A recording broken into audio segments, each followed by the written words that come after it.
Hello, top of the day to you. Whatever time of the day it is, when you listen in, you are in charge. And here we go with three guys before the game. It's episode number 522. Creative team struggled with a title for this episode, so we just went OU plus KU equals, and we didn't know what else to say, so we just left it at that. Right? Yeah, because you don't know.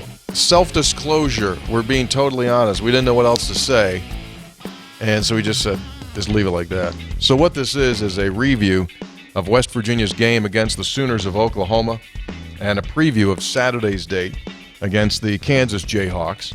And we will also talk WVU women's basketball, as the WVU women's team did something against Houston that had never been done before in program history. And the program's in its 50th year. Pretty good. When you do something that's never been done after 50 years. Yeah. By the way, I also saw something I'd never seen before. You know how they say, something you've never seen can happen? Okay. Have you ever seen a half come to an end of a basketball game on a shot that wedges between the backboard and the rim? I'd never seen that before, right? No, I don't think I've shot seen goes that. up, horn. Never saw it. All right, we'll get into all of that and more. Three guys before the game, brought to us by our great sponsors, Comax Business Systems. They keep West Virginia's business data safe, secure, and efficient for 25 years in a world that we're living in that needs to be perhaps as protected and safe when it comes to data. Those are the folks that can do it for you right here in our state of West Virginia. ComaxWV.com. They give you the full gambit. When it comes to business equipment, they have all of that. Digital phone systems, all the business equipment that you need to run a show, and also their ability to provide IT services and keeping everything safe and secure within your network and your system. Three guys also brought to us by GoMart. Go for good times, go for GoMart. Cold outside, but toasty, warm, fresh coffee always available for you at GoMart. Lock up with those points on your rewards card, and you can save money on fuel and food. Three guys also brought to us by Lou Wendell Marine Sales in St. Albans. They sell family fun. They also happen to sell the best pontoon boats in the world, the Avalon pontoon boat, and currently offering a just unbelievable opportunity for our listeners on their Tri-Toon Avalon boat. We'll talk more about that, show you a picture for those of you that are watching. And Spreads on Stats coming up with the numbers, brought to us by the Conley CPA Group.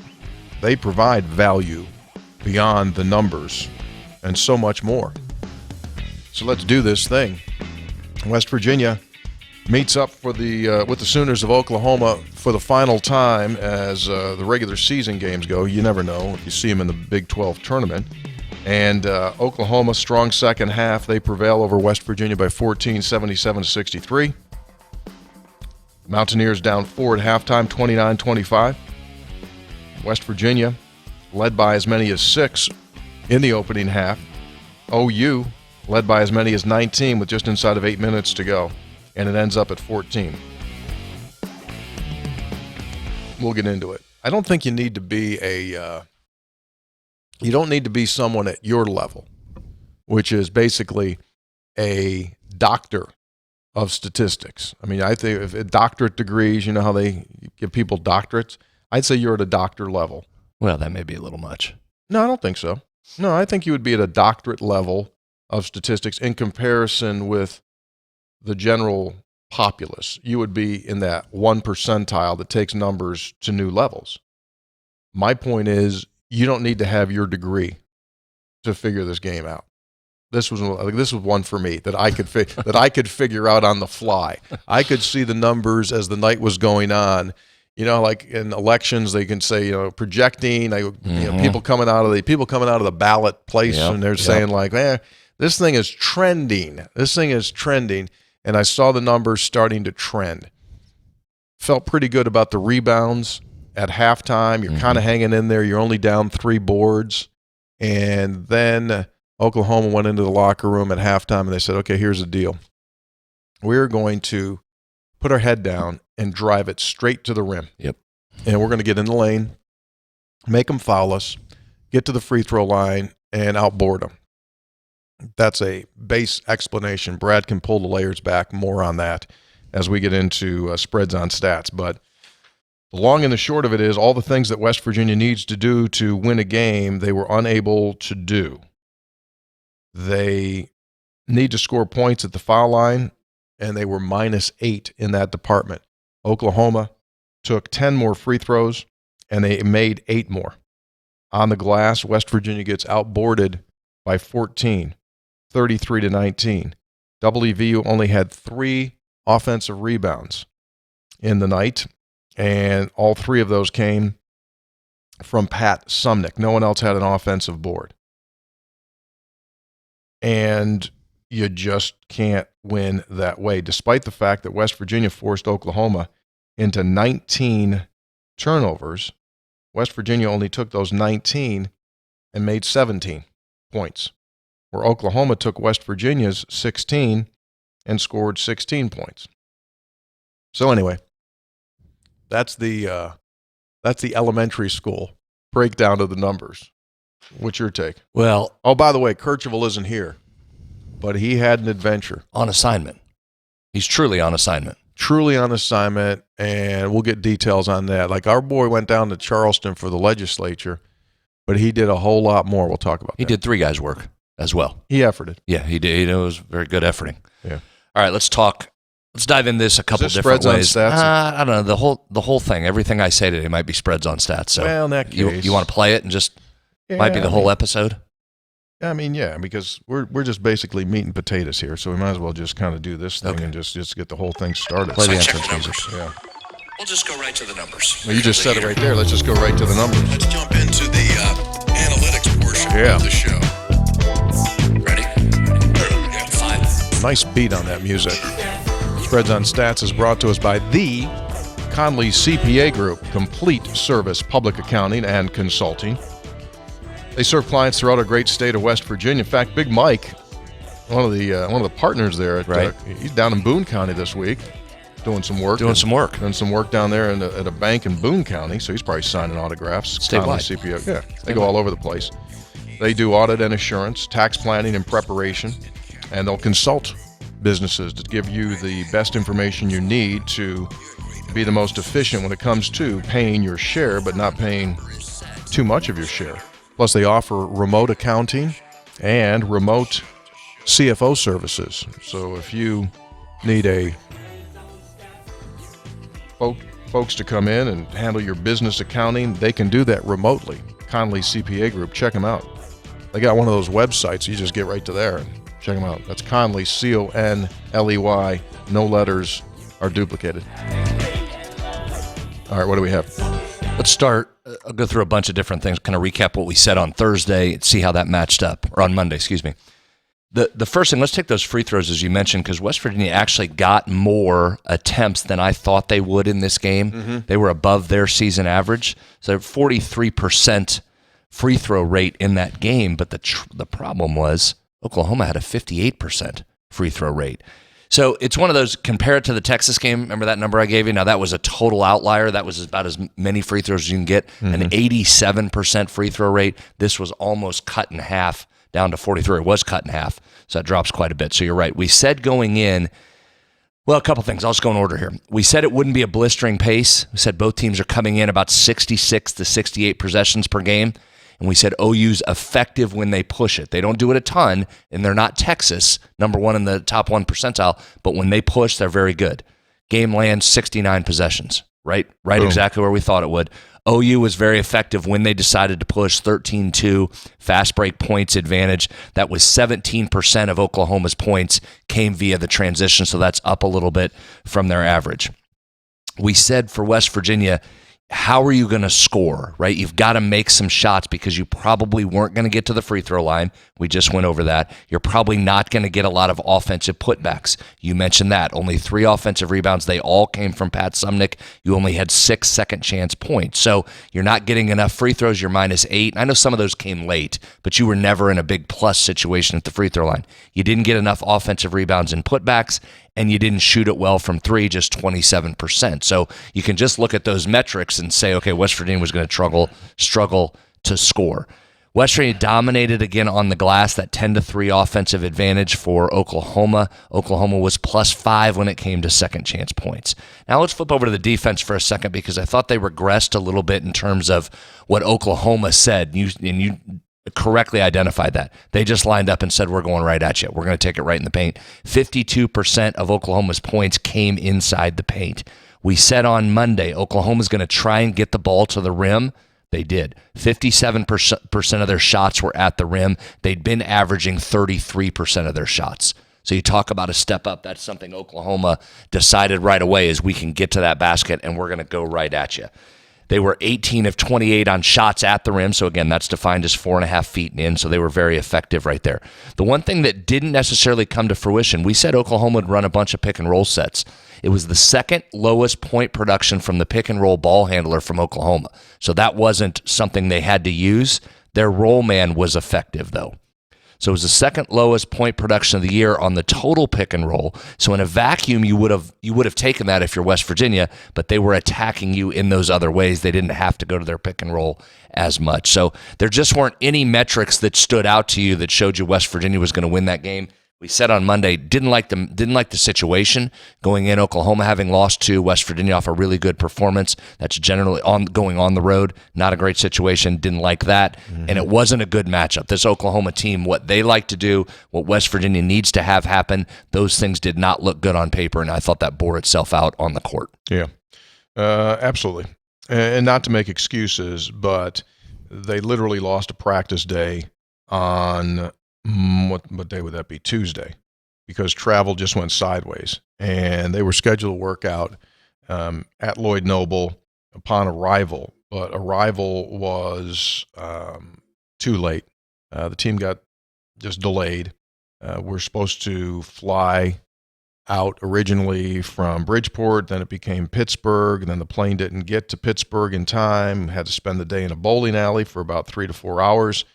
And by the time it's all done and said, 9.5 hours from the time they left the Coliseum to get to Norman, and then it was nighttime. And they couldn't go over there at 8 o'clock at night.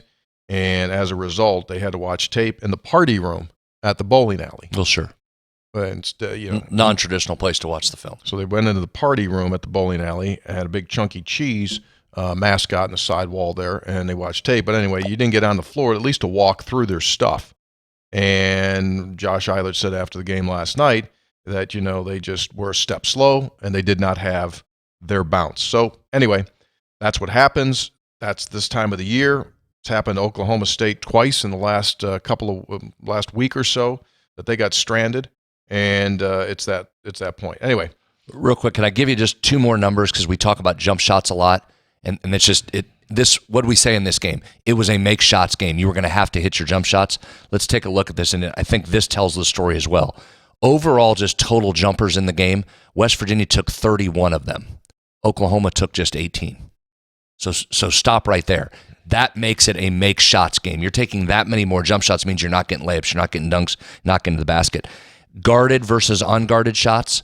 So West Virginia had 20 total catch-and-shoot jumpers. Ball is passed, you catch it, go up for a shot.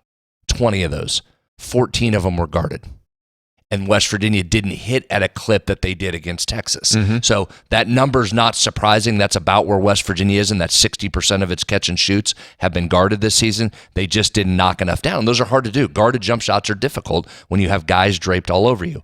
On the other side, catch and shoot jumpers for Oklahoma, 14. So of their 18 total jump shots, 14 of them were catch and shoots. They had 9 of those 14 were unguarded. Not good.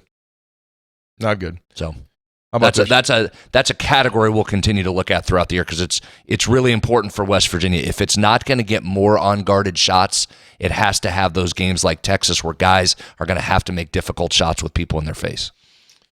Tale of two halves for both teams in shooting. Both teams are under 40% in the first half. West Virginia 39, Oklahoma 38. Second half, West Virginia 52. You go, all right, happy days are here again. Great. However, Oklahoma shot 64% in the second half and made 18 free throws in the second half compared to West Virginia's 10. and took 10 more free throws in the second half. So for the game, OU 49% to West Virginia's 46. 3-point shooting, they took 15. They made 5.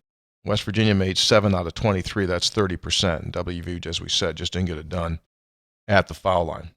You know, like everyone out there, when you watch this Mountaineer team, at some point during the game, if you're closely invested, while you're watching it, you're saying to yourself, I just wonder what it would look like if Jesse Edwards was out there. Mm-hmm.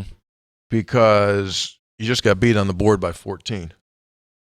You got beat 33-19. You just sit there and you go, does Jesse get 7? Does he get 8? What does he impact the game like in that pick and roll set? How do they stop him? You just wonder. The good news is he's getting closer. Don't know exactly when. Definitely won't be this weekend.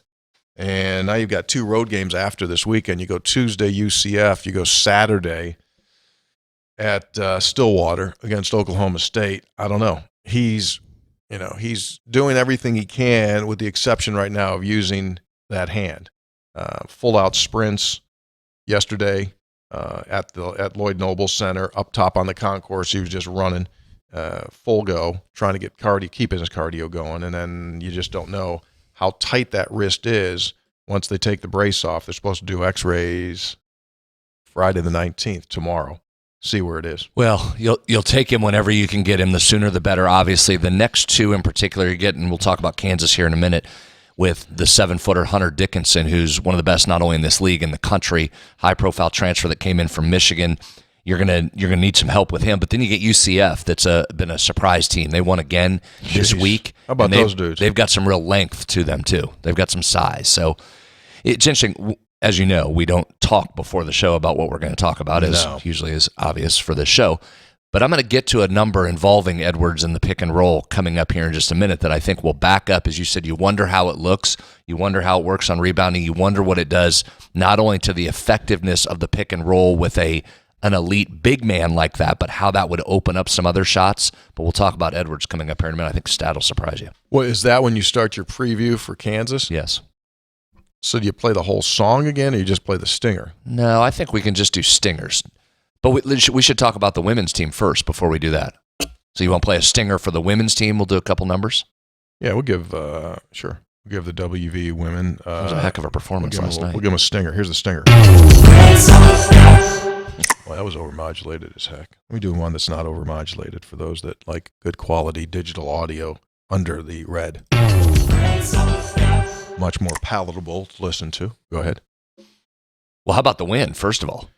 Bounce back 80-39, but go ahead. You want to unveil what was history-making and was pretty remarkable.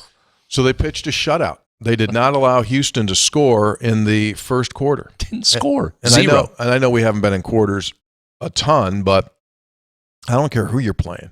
For a team not to score a point is pretty much a wow. But West Virginia pitched a first quarter shutout for the first time in school history, and then it just kind of continued to escalate for WVU and continue to go down in the wrong direction for Houston. Started the game on a 19-0 run. That's pretty good. So 17-0 first quarter, came out, scored the first back of the second, 19-0 run, ball game at that point with Houston. This was an intriguing matchup because both teams try and do the same thing. West Virginia just did it much better. Houston's going to press. They're going to shoot threes. They're going to try and force turnovers. They're going to do all those things. West Virginia was just better at it. But a couple key markers for WVU. 56% of its shots were at the rim. So we've talked about in those losses, you probably became over-reliant on three because you couldn't get all the way to the hoop. You didn't have the steals and conversions on layups. You did in this particular game. So 56% of the shots, you got to the basket. Three-point attempt rate was down at just 27%. That's down from a season average of 45. And you made 40% of your threes. So you took fewer because you were getting to the basket, but you had a pretty good rate of making those as well. You won the points off turnover battle 20-11. And then here's a number that goes along with the scoring futility for the Cougs. 1 of 22 from three. Excuse me? 1 of 22 from three. So they put 22 of those up there and they made one. Correct. You know what Coach Kellogg should have done after West Virginia was up 19-0 early in the second quarter and Houston scored? he should have called timeout and taken all 5 of his players off the floor. That's it. If that's how we're going to play, everyone's out. 5 new ones in there. What do you think we're doing? I wanted a full first half shutout. Yeah, that's just pretty good. That's such a wow. Such a wow. So 2 good bounce backs there for West Virginia. Now they go on the road to get a Cincinnati team they've already played once and beaten, and then Iowa State comes in again. So West Virginia needs to keep on rolling. Yeah. So they're going to try to go for the sweep against the Bearcats In Cincinnati. on Saturday. And did you say Iowa State? After that. What day? What day of the week is that? Man, I hope we're home. I want to go see that. Jan 27. January I 27. think that's a weekend, right? That'd be that's That is Saturday. So we're going. Jan 27. Stillwater. I wanted to watch that. Yeah. I wanted to see the reason I wanted to watch it, I wanted to see what West Virginia's counter is going to be, because Iowa State just packed it inside when they played the Mountaineers. That was the game WV was up 19 third quarter. Mm-hmm. And then they just packed it, forced West Virginia to shoot threes. So I want to see what the chess match is this time around, because Iowa State didn't get shorter since then. It's a really good point, and it will be a good chess match. But also, as we talked after that game, if you're Mark Kellogg, I don't know that you have to make wholesale changes, because as we said, you're up 19. You make a couple more threes, which 2 threes. You like your team shooting threes. Yep. You like your team shooting threes at home. I don't know that you have to adjust a whole lot there. Couple tweaks, couple more steals that you finish at the basket, and do what you do, I think. You think, off topic, a hair, might be the first time we've ever gone off topic. You think that Iowa State is due reparations from TCU? Reason? Well, Iowa State had sold 9,000 tickets for Saturday's game against TCU. Oh, yeah. I know. Yeah. In Ames. Yeah. TCU has decided not to participate. Yeah. Now, wait. I want to say that again. TCU has decided not to participate. I've never seen anything like this ever. Pre or post COVID. That's the only time you saw it. Yeah. COVID, okay, fine. Teams were getting sick. They literally didn't have enough players. TCU has canceled. I said canceled, not postponed. They've canceled 2 games. They're going to take 2 forfeits. Yep. Because they say they don't have enough players. Yes. Which isn't true. They have 2 walk-ons that haven't played. They could have put enough players out there. That's unheard of. In a conference game, no less? Yeah, that's unheard of. I agree. K-State was already in Fort Worth. Oh. Oh, yeah. They were already in Fort Worth. I don't get this one. I don't understand how TCU's athletic director can go, no. I don't care. Go get some players. Well, they did put an ad out on social for walk-ons. Well, that's fine. They had enough to play. Well, then it's not like they had 4. They should have been playing. They if you have should be people that playing. are dressed, then you got to play. Yeah. I don't understand how you don't play. But how about this? Yeah. These 2 forfeits don't count against their record in the eyes of the NCAA tournament. So they're still sitting there with 10 wins. Yeah. They count as conference losses. No. Yes. No. Yeah. Well, look, they don't they count count in league-wise, fine. I'm saying in the eyes of the NCAA, it's like the games never happened. They're going to have 2 fewer games. Well, that just can't be. Then you've got to make an amendment there. That just can't be. I'm just saying that's what it is. I know, but if they count as conference losses, how do they not count as NCAA overall losses? They didn't play the It's game. on your record. Because they didn't play the game. But you're counting it as a conference loss. So they didn't play the game, that's why, in the eyes of the NCAA. Doesn't matter. So that's a mind blower right there. That's a mind blower that happened. So if I'm K-State, I'm going like, where's the $50,000 or $60,000 for our team to charter back and forth to your place? I need 60. And Iowa State's sitting there, and now they got 9,000 seats that they sold. Now you're buddies with Jamie Pollard, aren't you? Yeah. Athletic director there worked at with him Iowa. at Maryland. Yeah, Iowa State. I mean, I would think Jamie's going like, we just lost a gate. Anyway, I just thought that was bizarre. Off topic. Thought it was crazy. Meanwhile, back at the ranch, we congratulate Coach Kellogg and the WV ladies. They continue to roll it. And best of luck against Cincinnati, where they go for the sweep. Now, another stinger. We now begin our preview of Kansas.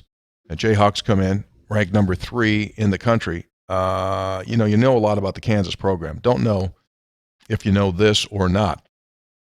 But Bill Self, the legendary coach of the Jayhawks, an avid pontoon boat guy in the off season. I mean, loves to pontoon, and he probably needs to know that Lou Wendell Marine Sales here in St. Albans is the premier pontoon boat dealer in our state of West Virginia, and they service and they sell Avalon pontoon boats. And right now they got a 3-guy special. 2023 Avalon 2385 Entertainer happens to be the top of the line tri-tune model.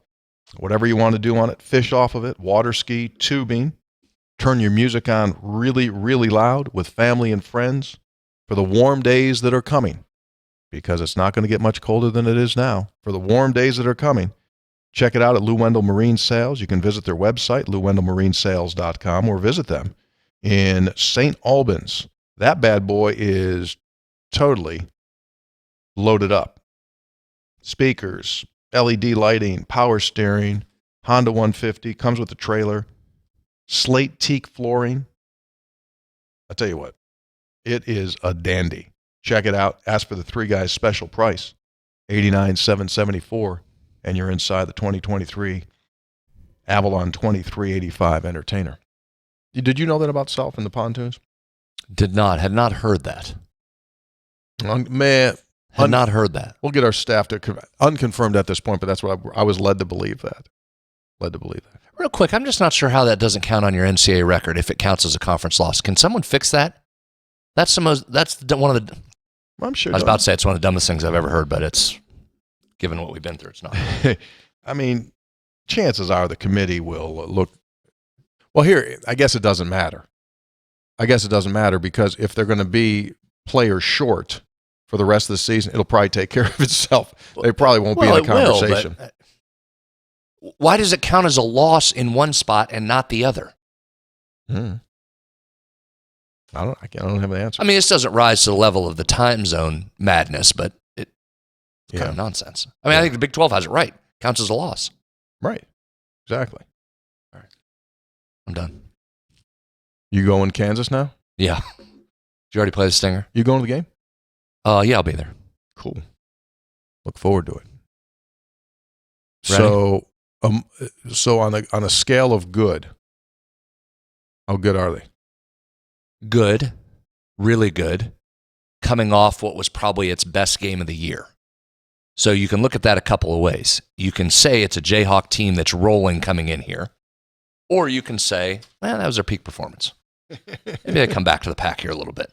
Because they absolutely were outstanding against Oklahoma State back on Tuesday. That game was never in doubt. Ran up and down, put up 90 points, close to a season high on the year. They opened the season with a couple 99-pointers against non-Power 5 teams, but they were outstanding. The thing with them, what I'll be watching Kansas throughout the season, because when you judge Kansas, it's always based on, is it a national championship Kansas team? They're elite. They're going to be right in the hunt for this Big 12 title. Probably should be the favorite right now, even with Houston. They're right there. The question is, can they get to the national title? Number-wise, they're just outside of that range. The national champion is going to come from the group that has a top 20, top 25 ranking in KenPom on both offense and defensive efficiency. Their defense is there now. I think that's the little surprising thing.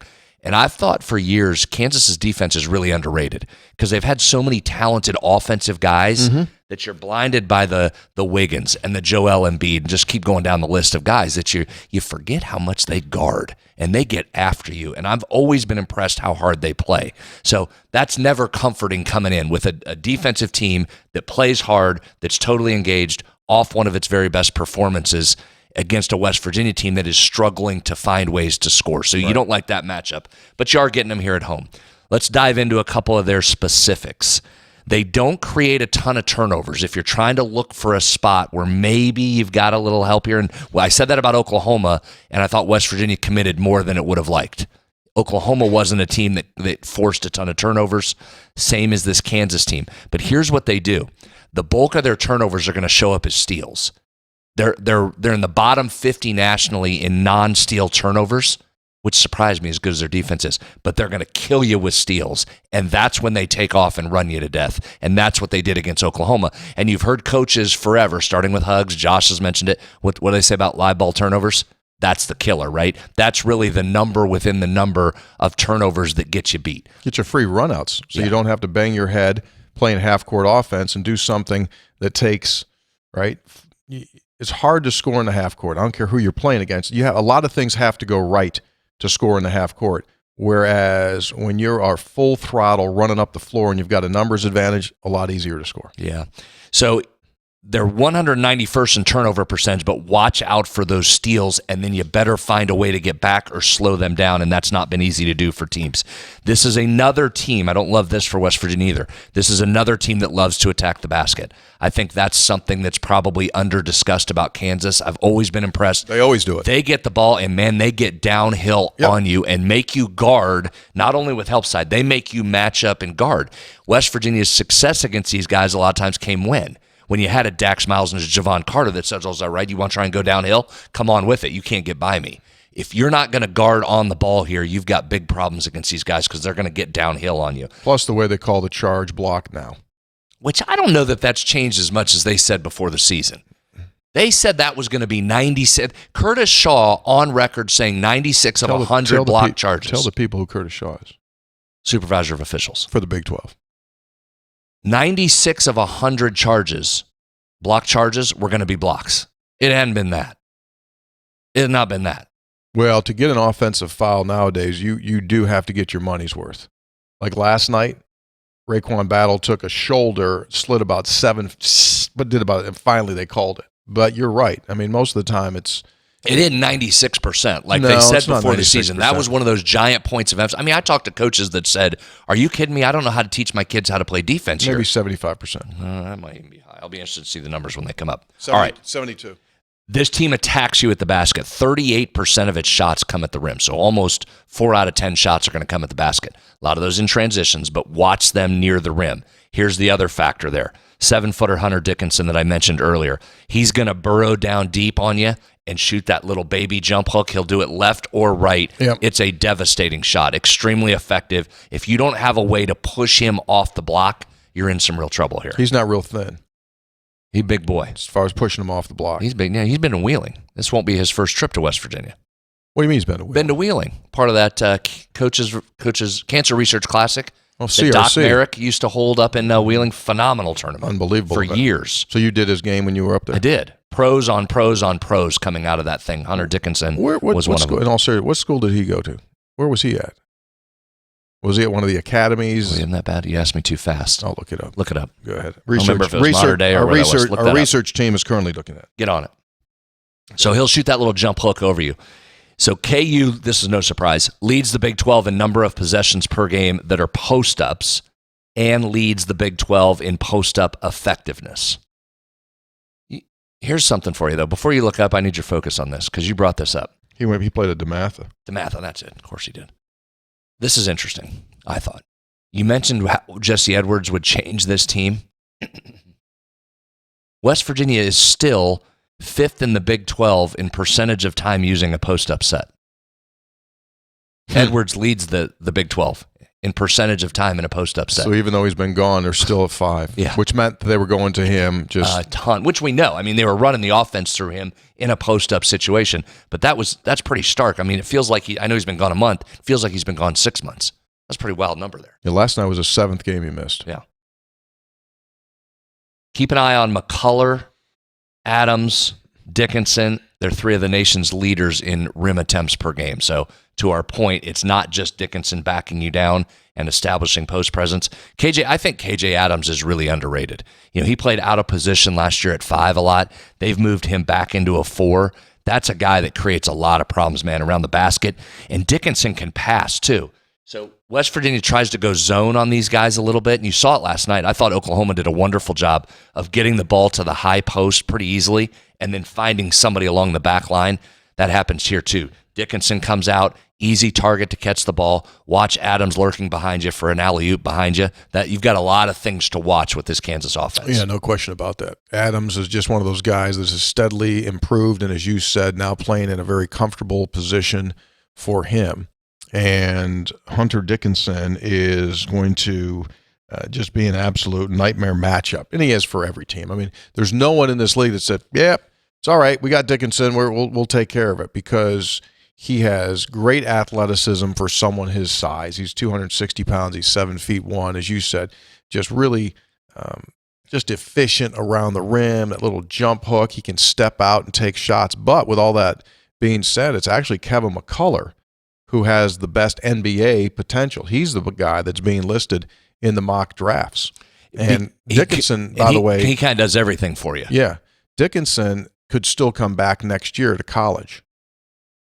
And that's a whole nother discussion.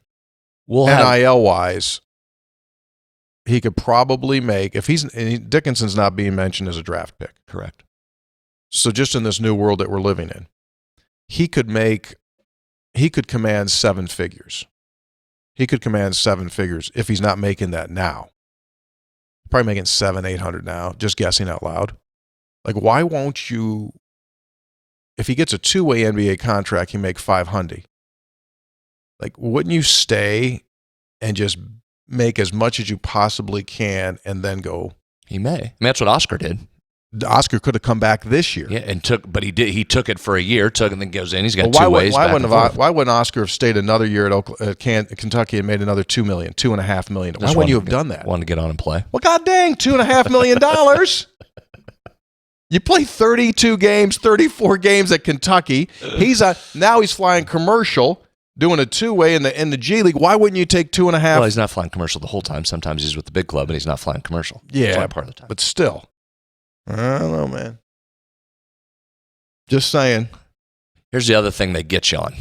Ready for this? Is if I haven't given you enough, part of why and I just mentioned it a little bit there, but part of why they are so good at the rim and attack it so much, they're going to use cutters to the basket more than any Big 12 team. They're elite when they pass the basketball. Number 1 in the country in assist rate.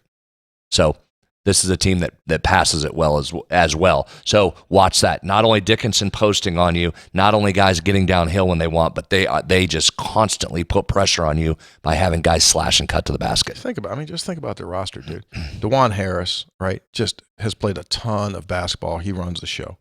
McCullough, as I said, has been around for 200 years, started his career at Texas Tech. He continues to get better. They add Dickinson in the offseason. KJ Adams, same type of a deal, just continues to get better. They got the dude from Australia, Furphy, who offensively is getting more active now. He's probably the best pro prospect on that team. He's coming. So think about this. The start of that Oklahoma State game, as you said, like if there was any question, is Kansas ready to play? They start that game and about concuss themselves on the rim by just in transition. Like Furphy comes flying in there. They're ripping down dunks. It's just like, whoa. And long night for the Cowboys. West Virginia better be on guard because this thing could get out of hand. You've got to start with unbelievable energy. You do. Okay, here's a couple other things and we'll move on because I've probably given you enough to worry about coming up on Saturday. West Virginia's been giving up a lot of the unguarded jump shots as we talked about. So if you don't have enough to worry about offensively already, you've got to find them. And this is where they're passing coupled with their ability to shoot. So again, number 1 in assist rate means they're doing a good job moving the basketball. But when they're left open on an unguarded catch and shoot jump shot, they're in the top 4% nationally in points per shot. So they get a lot of open shots, and if you leave them open, they're delivering on those as well. So you've got to watch that. You said that historically the team that wins the national championship is very close in range to being a top 25 offense and a top 25 defense. How close are they to being in that category? 28th offensively right now. So it's right there for So them. chances are in the next game or so, they're going to bump that in, and they'll be a team that you start to look at like, okay, they've got – I mean, their only losses are to Marquette and then that game at UCF. Other than that, they've been rolling people. So they're there. I think the difference from them, we'll talk more to our friend Brian Haney here this week and as we get in, I think they probably think Furphy's development here over the last couple of games where he's really blossomed, I think that changes them significantly from a team that's really good, can make some noise in the NCAA tournament. I think they start to look at themselves now as like, okay, I mean, he's a matchup disaster. 6'9", can get up and down the floor and can shoot it. Added into a KJ Adams that's super athletic and the best big man in the country, and a point guard that's 2.6 to 1 assist to turnover ratio. I mean, they've got all the elements you want right there. The Australian thing is it's a wow, the way that the game has exploded in that country, in that continent. You know, I talked to Mike Gansey, and Cleveland's got a player over there that they own draft rights to, if I'm not mistaken. And Mike goes over there a good bit, and that country just has a lot of big boy basketball players that continue to come over. It's pretty amazing. I don't know what the number was. I read it recently, just how the international presence in basketball has just taken the game over. It's kind of breathtaking when you think about where it was, 30 years ago, for that matter, to where it is now. The percentage of increase of foreign players that have become, big-time contributors at the highest level of the game in the NBA, it's pretty wild. It's absolutely pretty wild. Look at West Virginia's roster, right? You got Jesse Edwards sitting there, and you, among others. So this is a challenge, no question. When Kansas comes in, it always is. I'll give you the same line that I gave you against Oklahoma. How does West Virginia score in this game?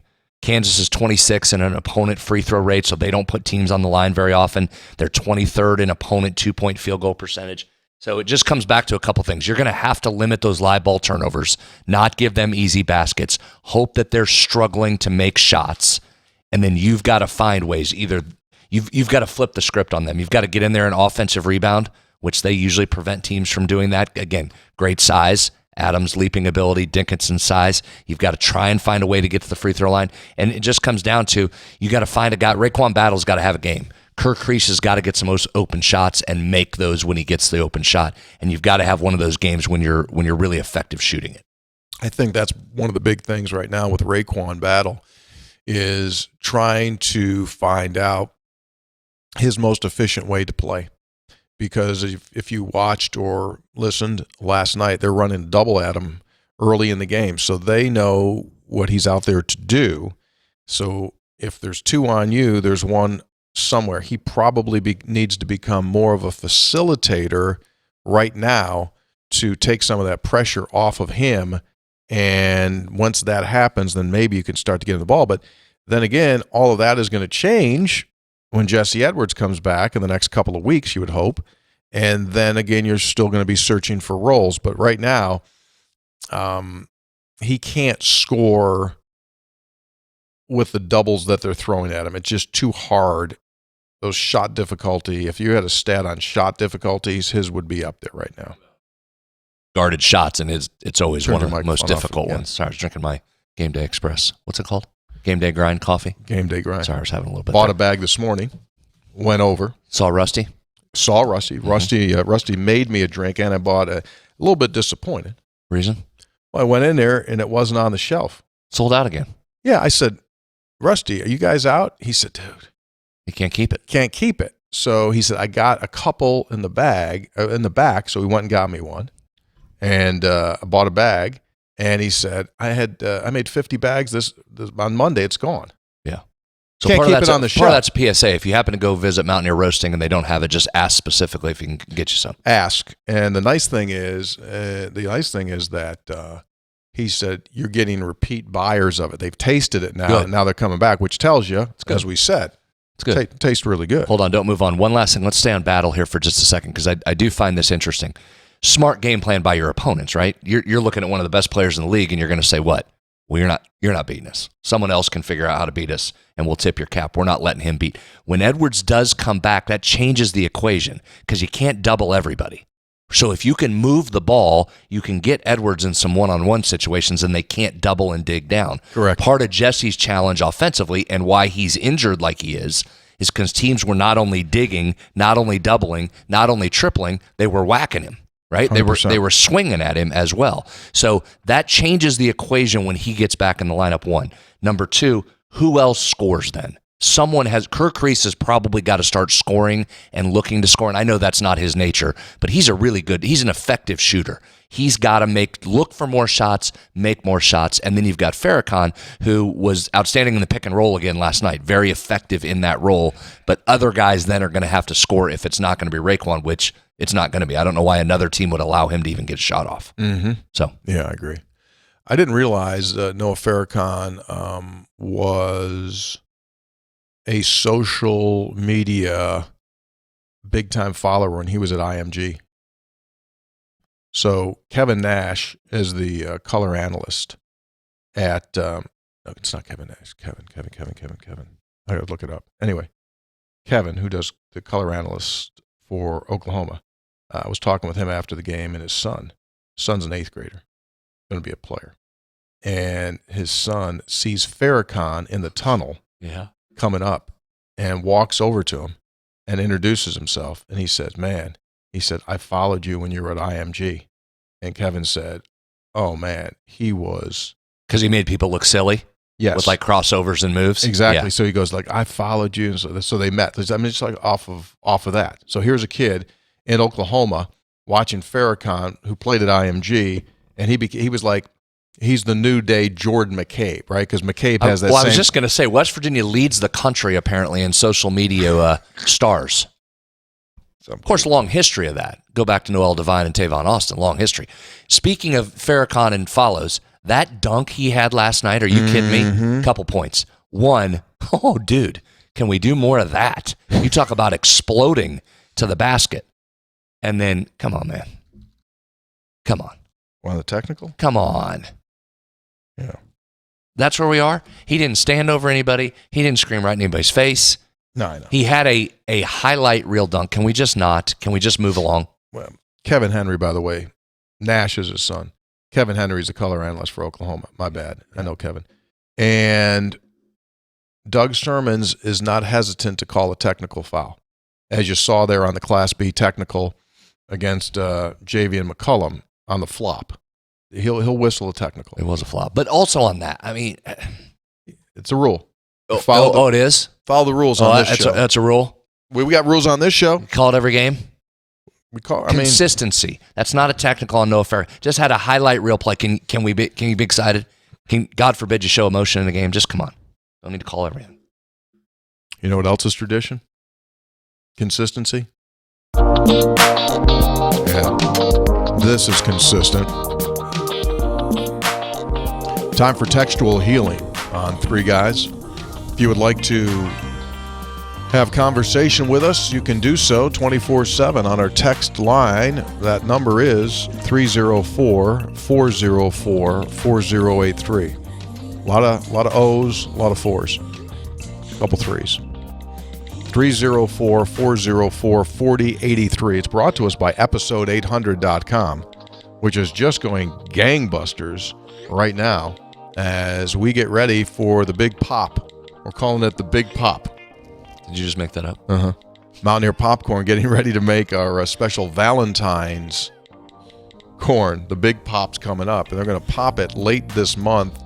Get your orders in, and rave reviews, by the way, on that early on. You've had it. I've had it. Really good. Yeah. A lot of people are loving it up. So check it out on our website at episode800.com. It's a combination of white chocolate, little baby chocolate chips, little baby white marshmallows, strawberry, and the popcorn is grown right here in the state of West Virginia, right in Shepherdstown. Then they pop it. They grow in Shepherdstown. They pop it in Shepherdstown, and they do all that stuff to it, and it comes out. It's gourmet popcorn. I mean, it's not like bag popcorn. I mean, it's gourmet popcorn. It comes in, by the way, in a gallon tin that we had on the show on Monday. You do have to get your order in quickly, though, if you want it for Valentine's Day. Is that right? I think it'll be a super gift. Who the heck, your special person doesn't need jewelry. I don't want jewelry. Can't use jewelry. I mean, jewelry's jewelry. I mean, jewelry's just so trite on Valentine's Day. Gourmet popcorn. Now that's a memory. Speaking of memories, ran up with Austin, writes our producer. Hey, Austin, bring that picture of myself and Joe Mock last night. So how about Mock?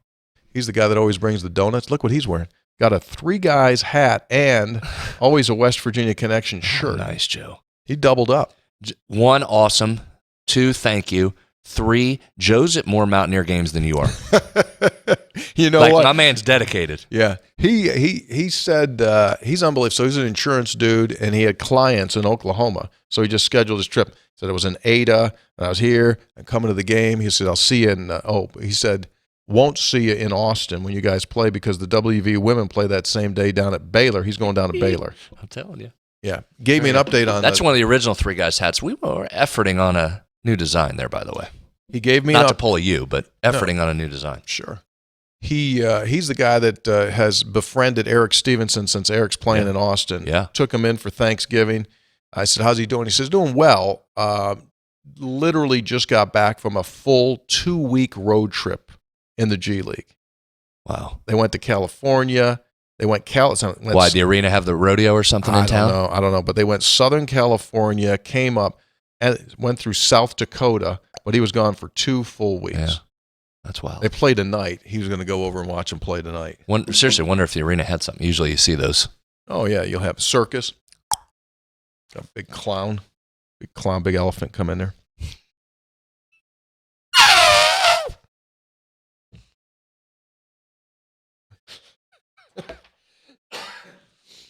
Remember that time? Yeah, we already told that story. Or Madison Square Garden? Yeah. Yeah.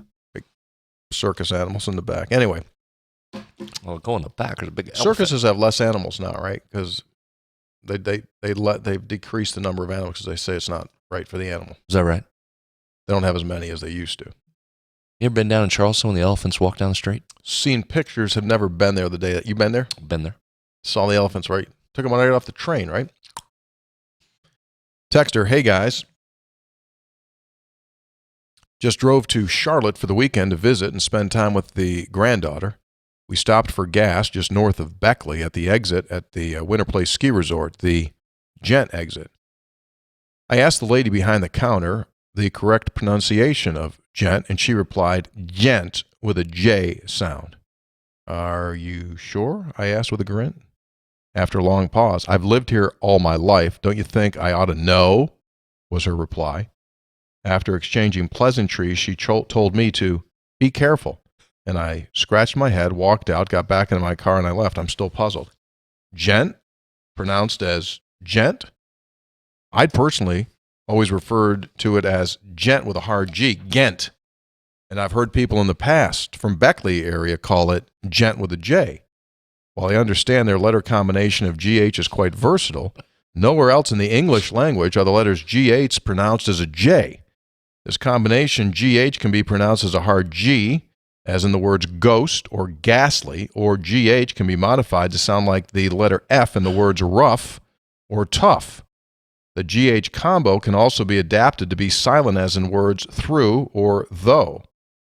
Therefore, when I asked the lady behind the counter for the correct pronunciation of her town, I could have accepted an answer of Gent with a hard G, or Fent, or even an Ent. But Gent? I'm not buying it. I've racked my mind trying to think of another example in the English language where the letters GH are pronounced as a J. I'm drawing a blank. There are 8 other towns. Hold on, stop. Do you need to play the spreads on stats music? Because this is more in-depth than anything I just gave you. There are 8 other towns that are named Gent. 1 in Virginia, Kentucky, Ohio, Pennsylvania, New York, Minnesota, Maine, and there's even a Gent in Belgium. I'm torn on how the other Gent residents would pronounce their own town's name, excluding Belgium. See, Belgium, it's Ghent. Doesn't care about Belgium? Or maybe the lady behind the counter was simply pulling my leg and has a good story to tell her friends. Can you guys shed any light on another example of the letters GH being pronounced as a J, or have any of you heard of any others pronounced Gent differently than I was told? I'd appreciate your insight. I'm afraid I can't bring the subject up to my wife, Miss Patty, ever again. We're too old to get divorced. Keep doing what you do, Stephen Tornado. That's an unbelievable text. There used to be a player on the Rutgers women's basketball team named Caroline DeRoos, and she was from Ghent, Belgium. I don't know. Did you look that up? What?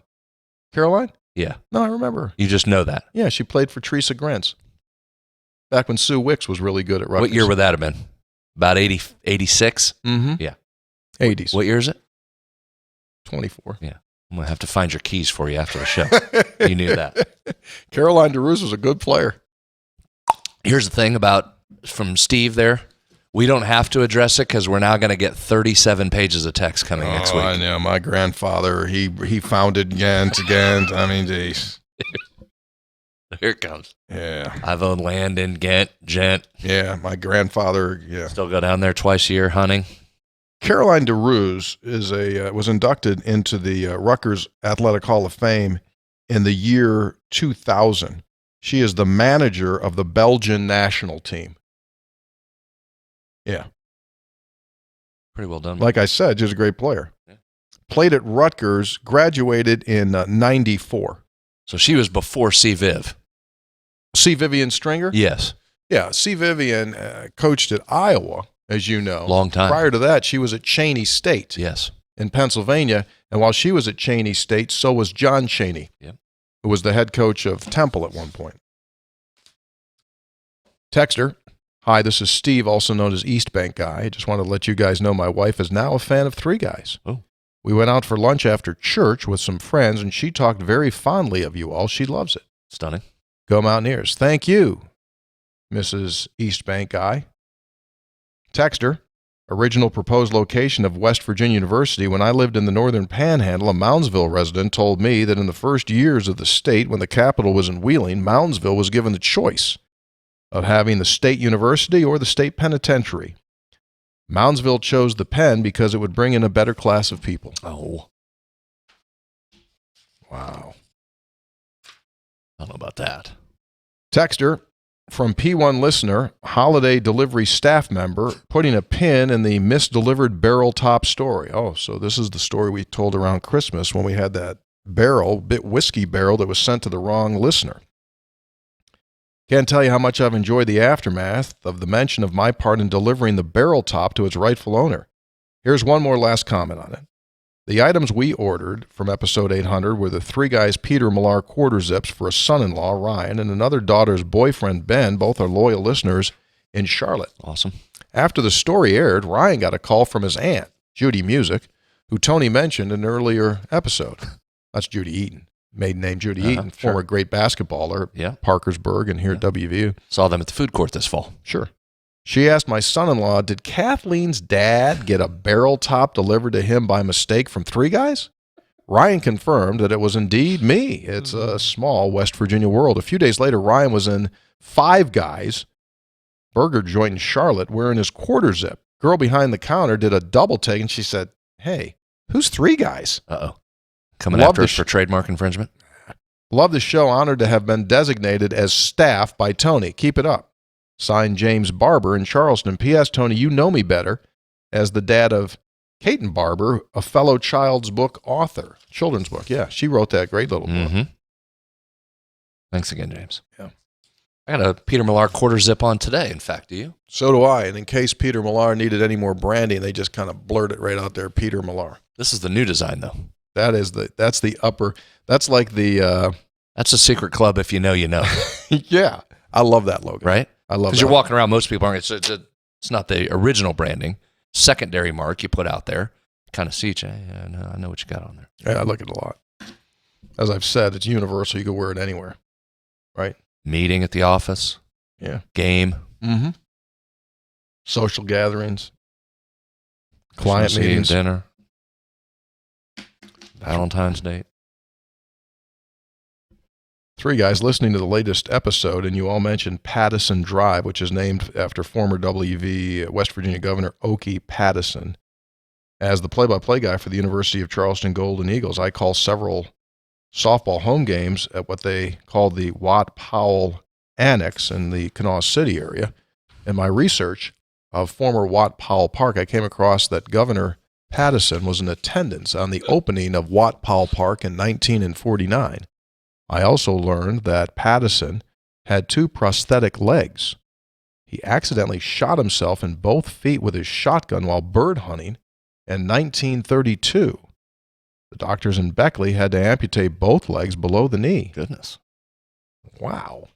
Jack and Scott Depot. The things you learn. Well, Jack's pretty in-depth.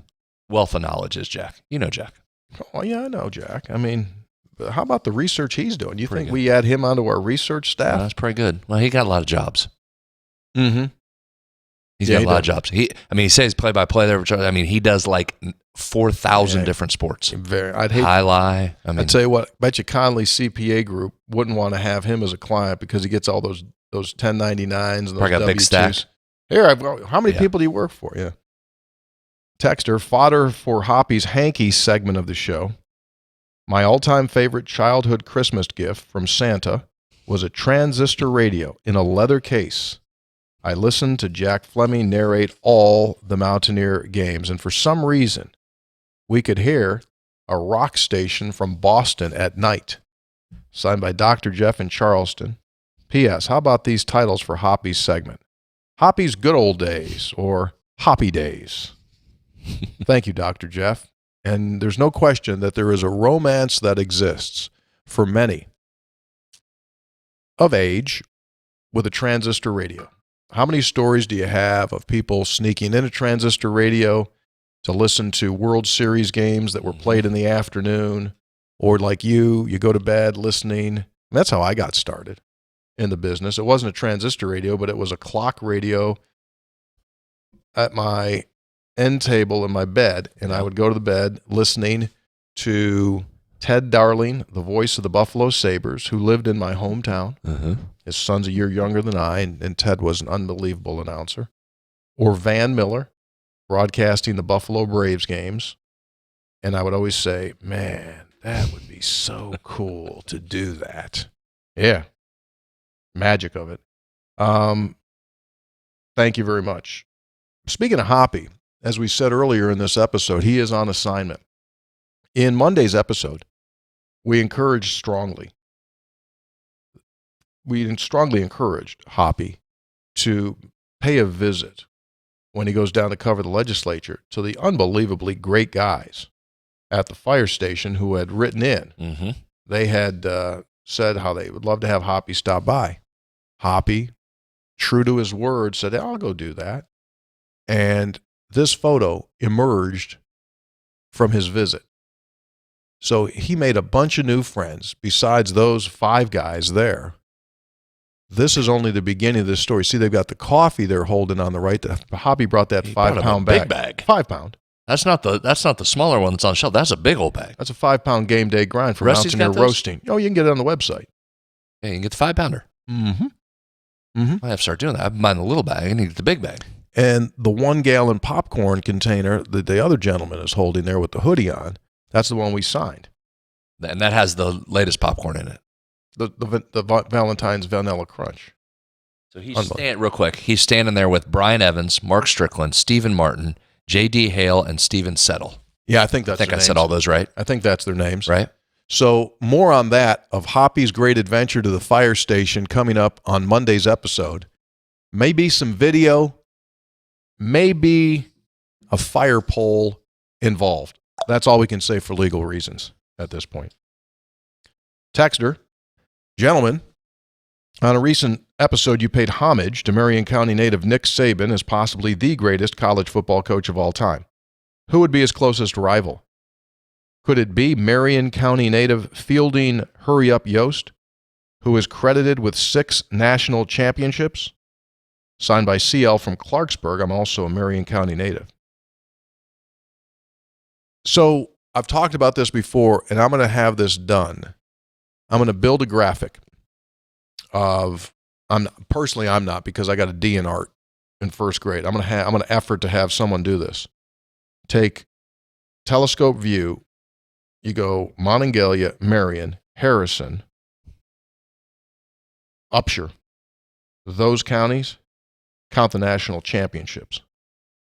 I maintain. That's been done, hasn't it? Isn't that out there? No. You saw one, I think, of the gentleman that did it from the Columbus region to Marion County, where he goes, all of those coaches. Yeah, I did see that, but I thought there was one previous that had the other one. But anyway, go ahead. I didn't see that. If they did, I'm going to do it again. Okay. Anyway, yeah, it's pretty remarkable. Short answer is yes. The Upshur County one was the guy that Chris Wallace turned us on to. Born here, and then won all the natties down in the southern states. Forget who it was. I'll get it. Or now I'll get 62 texts that tell me who it was. Yes. Greeting, guys. Given the hibernation of Courchevel for the season, I've given up my quest. It all started last summer. I decided to try and partake in the golden nectar in as many different places as I could find your beer. After about the 4th week, my wife finally caught on why I was dragging her to different restaurants other than the usuals. Included here are photos of my Courchevel servings at the Varsity Club, Mountain Mamas, Von Blaze, a boat on Cheat Lake, Jeans, Black Bear, Keglers, and of course the Three Guys tailgate. It was a fun experiment that ended with me passing off a few cans of the contraband to Dougie Fresh at the Mayo Bowl. Here's a last couple of photos toasting your grand beverage from our deck in Evansdale and Dougie Fresh's deck in Merle's Inlet. Signed by Bill in Evansdale. That's pretty great. So thank you very much for your support. And we're efforting on what we're going to do with the beer because obviously there's a great demand for it. Texter. Yeah. Oh, look at that. That's a good shot there. Oh, boy, that should be in an art museum. 2 guys, maybe 3. Everyone is putting too much effort into a catchy way to send people down the road after a home win. To quote Curly Bill from Tombstone, well, bye. Signed by Chris and Hurricane. Self-identified P1 listener. Texter, MG from Morgantown. I think the most Appalachian way of saying thanks for having us is to say, watch for deer. Texter, Tony, with all due respect to Three Guys being the #1 podcast in the world, I just watched Charles Wesley Godwin on the #2 podcast in the world, Joe Rogan. We should all be proud of him as he mentioned our state at least a dozen times, all positive, of course, although he failed to mention Three Guys. You guys will need to heat him up a little bit on whenever he visits and sits in for Hoppy. So proud of that guy, and you guys too. Signed by Keith from Coal City. #1, I'm mind blown that Charles was on with Joe Rogan, and 2 funny things there. One, he was wearing a Jeans Beer Garden hat, which I loved. Yeah. And I can't jump on Charles because when he performed down in southern West Virginia this fall, he wore the Efforting t-shirt. So we would be honored to any time Charles wears our gear, that we would think that would be kind of neat. You think we get Chuck back on the show here? I think he'd be happy to join. Now, he's super busy. Well, he's going to get real busy this summer. Well, hard to find a day, but I think that's probably worth doing. He's doing a stadium tour this summer. He is. So, yeah, he is hotter than a... He doesn't seem to subscribe to the what the old NBA used to sometimes, that load management. He doesn't seem to have load management. My man goes. No, he's still young. He plays. He's bouncy. He's still bouncy. Yeah, where he runs. You know, he runs around in Westover when he's here. Yeah. 5-6 miles. He just runs around Westover. Tries to get when he runs down probably on River Road there in Westover, he's probably got to do the zigzag so he doesn't get in any of them potholes. But he is. Got to watch for potholes. Oh. Yeah. He's hot, though. He's hot. You know, for our boys down in Charleston, they'll know what I'm talking about here. He's hotter than a sweatband and a firefighter's helmet. He's hot. Texter, hey, Three Guys. Hoppy's always referencing his favorite sports book. I cannot for the life of me think of it. Could you please remind me of the title? Thank you so much. So that was the Pat Conroy book. Look that up. I'm impressed you know that. It's Pat Conroy, so I just forget the name of it. My season or something. My special season on the brink, I know it's not Season on the Brink. That was Feinstein with Bobby Knight. What was it? A great book. We'll get that in a second. Dana from Houston. I mean, Pat Conroy's written a ton of books. It's something about the basketball. Just put Pat Conroy basketball book. It's when he was at the Citadel. Thank you. My Losing Season. Bingo. My Losing Season is your book. Here to serve. Dana from Houston writes, this may be a bit controversial, but I kind of like the idea of Courchevel being released in limited runs. It can become our fans' base version of the McRib. Well, there is something to be said for scarcity, but I don't think in this particular case, yeah, I've got my own thoughts on that. I don't think that was really Dana from Houston. No, I don't think this might be a different guy. Charlie from Midlothian. We know him. He's still mad at you? We're going to see. I've got 2 accolades for Brad. Apparently he is mad at me. I've got 2 accolades for Brad. I'm impressed that he put a kibosh on a statement that he was about to be made during the Gomart segment at the beginning of your last show. If you know, you know. Would also like to congratulate him on his new world record for spreads on stats. He absolutely shattered and more than doubled his count for the number of times that he put his glasses on and took his glasses off. I noted 20 times. Well, long segment. Yeah, it was. Long segments. And lastly, with all due respect to Charlie and Martha, I couldn't stop laughing at your befuddlement, Tony, at the end of the podcast. I got all confused there. Charlie got me confused with Charlie from Midlothian, Charlie Mitchell, Martha Mitchell. I got it down now, though. 2 Charlies. Good point. Matt from Fayetteville. Tony, not sure how you do it. How do you go from saying Oklahoma on 3 guys to not saying it all during the basketball game? Do you have to prepare for that? No clucks either. Matt from Fayetteville. No, I have zero problems not saying Oklahoma or Ohio or Missouri or Cincinnati. Never enters Time and place. Yeah, so when I'm on MSN, it's serious. It's for real. It's not Corky the Clown Show like we do here. I mean, it's just 2 separate universes. And that's just the way that was handed down to me. I mean, I guess the best way to say it is, and this was with Jack Fleming, and even though Jack and Woody had a ton of fun, like when it's on, it's serious. Not to say that at a moment there might not be a funny thing that happens during a game that you can make light of, but like the intent is you're delivering the game. The intent here is an infotainment. We're to inform and entertain and have fun. Yeah. But like when it's MSN, it's the game for me, and no jacking around. Texter, longtime listener, first-time texter. Now that we have the Big 12 putting in different time zones in the information, we have another problem. Oh, jeez. Can we get them not to schedule men's and women's games at the same time? Hard to keep track of both games. Mm-hmm. Signed by Lark in Payden City, a friend of Zombie. We'll have zero luck in getting that happen. That happens consecutively here for men and women's basketball teams right now. Happened last night, right? No, close. Yeah, close. Second half overlap on the women's game. But I think Saturday they play right at the same exact time, and then I think next week it happens again, but zero chance of stopping that. Texter, Tony, Toni, oops, with a Y, Senator Stats and the Dean Cubed. Second time, every time, since episode 1. Big listener. Mm-hmm. Sorry, especially Hoppy. Josh does not have control of this team. Selfish and looking for its own future. Is it his fault? Absolutely not. But let's stop making excuses and let's fix the problem. Let's believe in Ren and let him fix the problem. Sorry I didn't include my name. Opie from Mount Carbon. Bonus points if you know where that is. Do not know where Mount Carbon is. Chances are it's unincorporated. We could probably research that and find out. To your point about control of this team,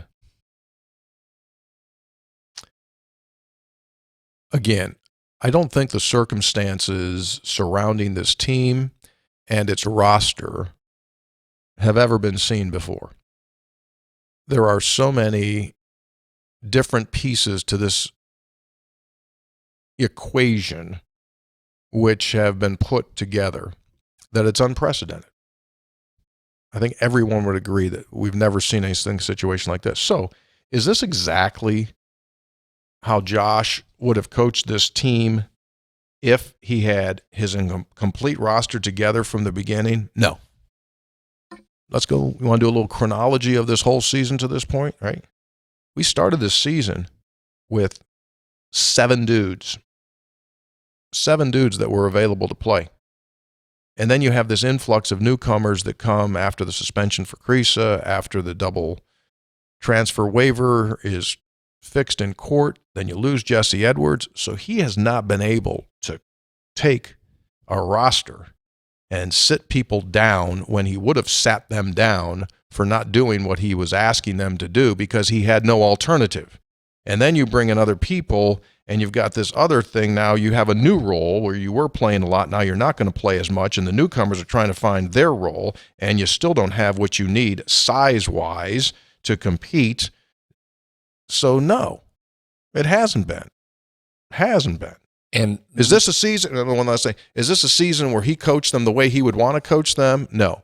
He's been having to do this, put his hand on every single hole that opens just to try to get the thing onto the stage to play the game. And all of that correct. Add on to that, every situation that has popped up has been something that has popped up. There's been no ability to plan, including, oh, by the way, the entire job of it. You rarely take over as the head coach in a situation that was like that, right? Mm-hmm. End of April, Josh was not coaching this team as if he was the head coach. Correct. Suddenly in May, he was. June. And then things started popping. So, yeah. Like I said, I mean, this is a totally unique situation. This is a crisis management season. That's how I look at this season. Texter, listen to the radio broadcast of the Oklahoma game. Bleep ESPN+. The playing of country roads at the end of the game is going to curse the Oklahoma athletic department for decades to come. I'm talking the kind of curse that can only be done by sacrificing an animal at the 50-yard line on Friday the 13th.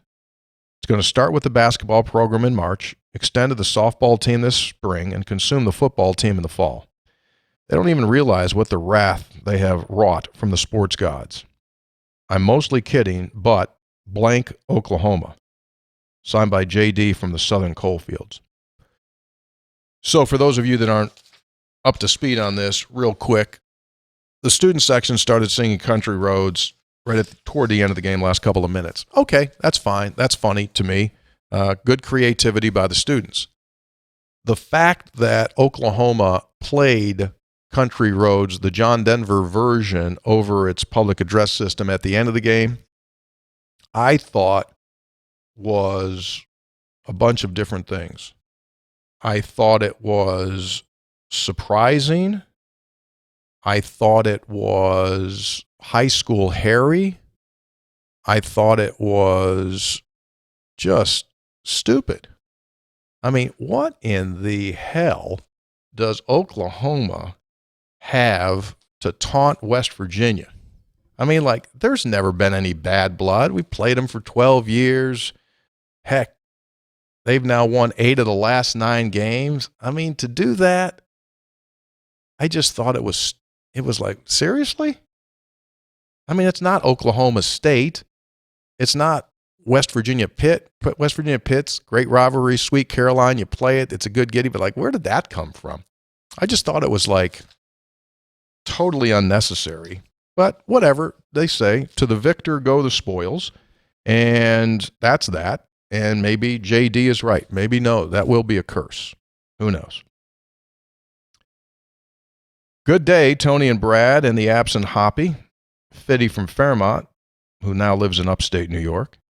Kept catching up on your episodes. I had to write in about Charlie. He may be onto something with the controversy of the pronunciation of Kroger, but it's not about the S on the end. Oh, dear Lord. When I go back home and the family tags along, my kids like to see the different types of businesses that are in West Virginia compared to what we have in New York. Needless to say, I, from time to time, hear from the backseat, Dad, what is, I always instantly reply, growing up with these businesses and places that are well branded within me. About a month ago, we're back in West Virginia. One of the questions throws me for a loop. My daughter asked, what is Kroger? She pronounced it like Kroger, like Roger, and a K in front of it. I said, what are you looking at? She replies, Kroger, store over there. For the life of me, I didn't know what she was referring to until I saw the big blue letters. I reply, well, that's a grocery store. It's Kroger. My son chimes in, no, that's not right. It would be spelled K-R-O-U-G-U-E-R, like a rogue with a K in front of the first R at the end. Then my son told his sister, just ignore him. It must be his West Virginia accent. You know how you know how he washes our clothes or likes to look for crayfish in the creek that runs through our backyard? There was a moment of silence. Then he corrected himself with a sarcastic look. Oh, wait, I'm sorry, Dad. Crawdads. He's got a whole Heavy spelling on today's show. Yeah.